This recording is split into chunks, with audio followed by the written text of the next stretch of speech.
Sa wakas, makakarating na rin kami. Lapit na kami.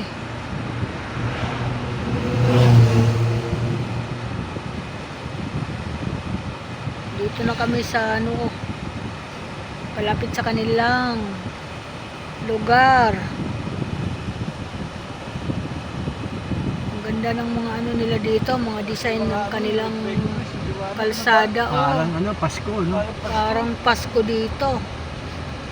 Ayan, tingnan mo. Ganda ng kalsada nila. Sana lahat ng kalsada ay ganito. Sana all. Oo, para nakikita ng kita, maliwanag ba? Ayan. Thank you. Ayan, ang ganda oh. Ganda ng barangay, nila dito, lugar. Bumag lang pala yung maliwanag. Saan? Wala na. Dito wala na. Pero yung logo, meron pa rin daw. Yung mga logo, parang... Paubos na yan. Ang logo nila dito, parang binalatan. Wala na, paubos Punta na. natalo si Kapitan dito sa lugar na to. Meron pa yan, malalayo na. Ayan. Ayan, Magandang kung gabi alam mo, po. baka sa kuweba na, oh.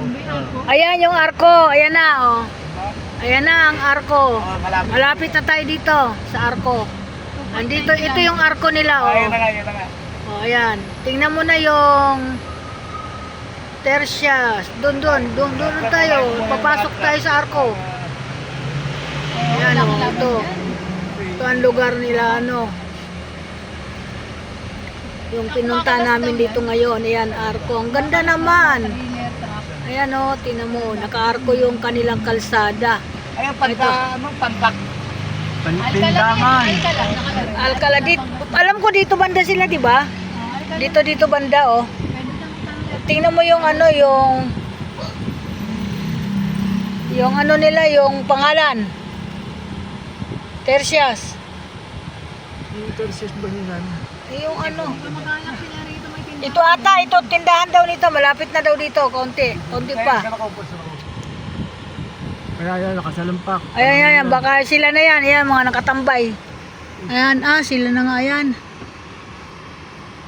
Tanong kayo. O, tanungin mo nga. Hi, magandang Boss, din yung Tercias family dito yung may patay. Ha? Yung Tercias family yung may patay. Yung dating kapitan na Tercias. Malayo na.